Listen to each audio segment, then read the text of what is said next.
Carl and Damon here from Games, Brains and Head-Banging Life, gbhblofficial for short, and it's They Made What into a TV series as we continue with Donkey Kong Country, episode 19, I Spy with My Hairy Eye, written by Erica Strobel. So, honesty time. These notes. Yep. These were the first notes I ever wrote for this show. Do you remember way back when we started this, that we started writing the order as we did, and then discovered quickly that the production order and how they were supposed to be released was not the same as they aired. Yep. This was why this aired as episode number 1, even though it's actually episode 19. So we found that out, and I put these notes to the side separately, going, okay, when we get episode 19, I'll do it. Yep. What was episode 2 is actually episode 24. That will come later on. So because of that, my notes are a little bit all over the place. Yeah. Because I kind of wrote at the time as if it was the first time. Put it this way, the first line of my notes is, we are introduced to Diddy. It's episode 19. We've seen Diddy a lot. Yeah. So bear with me if it gets a little messy. Diddy and DK. The former complaining about having to babysit the coconut, and the latter wishes for banana. The coconut then opens, flashes, and DK has a banana. That coconut, give you what you want. Yeah. He's very happy. Diddy's ecstatic and talks DK into wishing for more bananas, a whole bunch of them, which he does. And it works. While DK is pigging out, Diddy sees Cranky coming. They start to freak out, knowing Cranky will be mad that they messed with the coconut. Diddy then accidentally wishes he was invisible and disappears, much to DK's shock. Don't get this coconut, because now apparently even Diddy can get his wish. Yeah, that makes no sense. Of course it doesn't. It's this show. Yeah. Diddy's invisible and start to mess with DK as Cranky arrives and is angry about the mess. Diddy continues to mess around, but DK turns his attention to Cranky, planning to hit him with a table tennis bat. Alright, Donkey Kong. Kill your man. Jesus.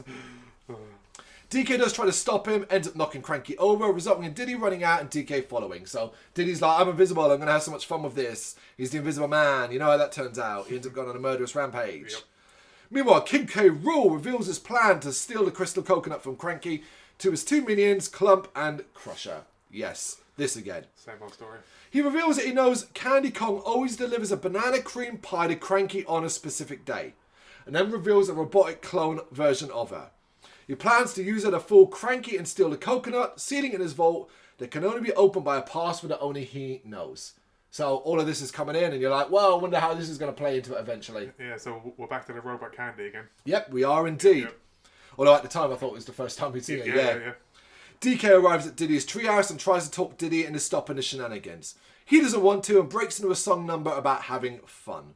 DK also sings some lines here, and I think we talked about this before, but my God, I really noticed it here. The difference in the voices, spoken and singing. Yeah, definitely.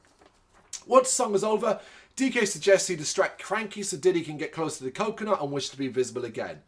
But Diddy leaves and DK hasn't realised. Funky Kong. Funky's in this as well, and he's pretending to surf. He then hears Diddy, but doesn't see Diddy, so suggests that he might be high on incense. Yes. Funky man. Did he smoke it? Diddy tries to give him advice on how to surf with a kind of rap. DK comes along and startles Funky, who falls into the water.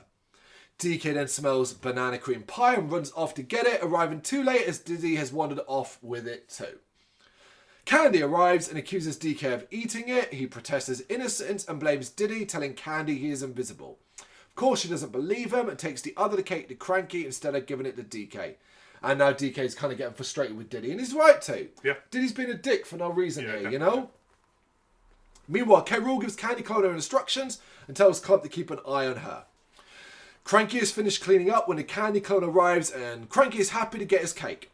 While distracted though, Candy gets the coconut and leaves the clone. Yes, so there you go. Cranky then sees the coconut is gone, so shouts for DK. He arrives covered in soot. What happened? Something about bluster and a rocket, apparently. Yep. No idea. Evanos arrives as the truth about Diddy comes out. Cranky is obviously angry, and DK wonders who stole the coconut if the actual Candy didn't.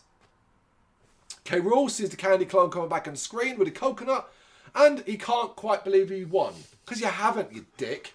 We all know you haven't. Stop being a dick. Ridiculous.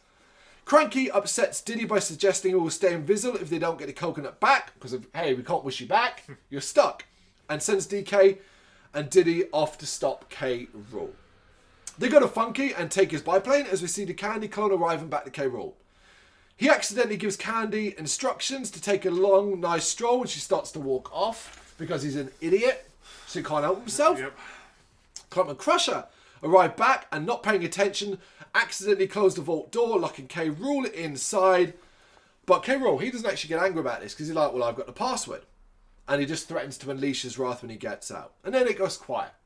Why does it go quiet? Because he's forgotten the password.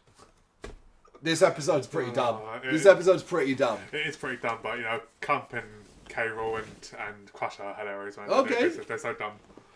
K. Rool starts to shout at the pair as DK comes in, jumping in with Banana Slammer. Never get sick of it. No. Never. DK demands to know where the coconut is. We then see Candy Clone has gone on a really long walk and is in the snowy mountains. DK, Diddy and Funky are chasing after the biplane while Clump is in a train cart following. So everyone's chasing down Candy Clone to try and get the coconut. Candy Clone then runs into Eddie, the mean old Yeti, who falls in love with her instantly. He tries to tell her that he's nice and he likes her in song form. This one is painful because Eddie's voice is absolutely horrendous. It's horrible. The biplane arrives as DK and Diddy try to get Funky to land. Clump arrives back in the K. Rool camp, having taken a wrong turn. I never really understand those routes because they lead through the jungle, they lead to the beach, they lead to K. Rool's lair, they lead to the mountains. It literally seems to be like one straight path just going... Seems to just go whatever you need it to, yeah. yeah. Back in the ice, everyone is trying to get the coconut as Clump arrives. Diddy gets hold of the coconut and wishes to be visible again. DK and Eddie both go for the coconut, but DK gets there just in front and kicks it high into the sky, where it goes flying all the way back to Cranky's hut, bounces off the wall and back in its case. Convenient. Very convenient. Yep, to show we'll take a convenience. Eddie, angry, then chases DK and Diddy, but he used a candy clone to distract him. They then get back to the biplane as you see K. Rool remembers his password to get out of the vault. However, Clump arrives in his cart, slams into K. Rool and Crusher, locking them all back in the cart. You're finding this one hilarious. I mean, they are funny because they're so, Of course so they are. stupid. They're so stupid. As I think we said in the previous episode, it bears repeating here as well. At this stage, I'm just endeared to these characters. We know what they're going to do. We know how it's going to play out. Let's just enjoy it and it's not overthink it. Yeah, I mean, let's face it. All K. Rool just really do if that thing can grant wishes, I want Donkey Kong dead. Yeah, just I get your hands on it once. Yeah. He gets his hand on it all the time. But here's some surprising thing. Up to this episode, no one had ever used a wish on this coconut before. And after it, at least for the remainder of season 1, no one will again. No. It's just for this episode. It's one of them again.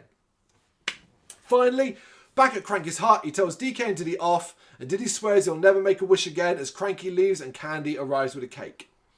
Diddy freaks out though, thinking it's another clone, and knocks the cake into her face. Wah wah.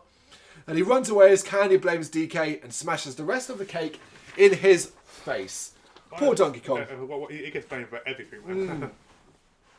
What to say about this episode? It's fine. It's fine. There's nothing really here. No.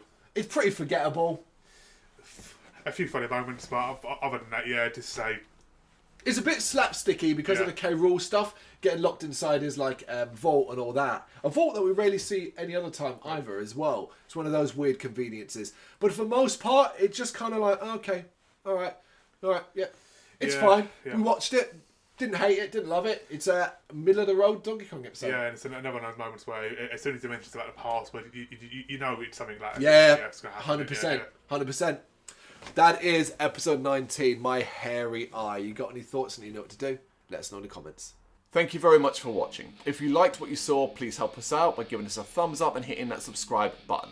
If you really liked what you saw, consider donating to keep the website and channel running by buying us a coffee via our coffee page or picking up some merch from our Big Cartel store. You can check us out on gbhbl.com as well as via our social media, Facebook, Instagram and Twitter, as well as listen to our interviews via SoundCloud, Apple Music and Spotify. Just search for GBHBL. Games, horror and heavy metal. What else is life for?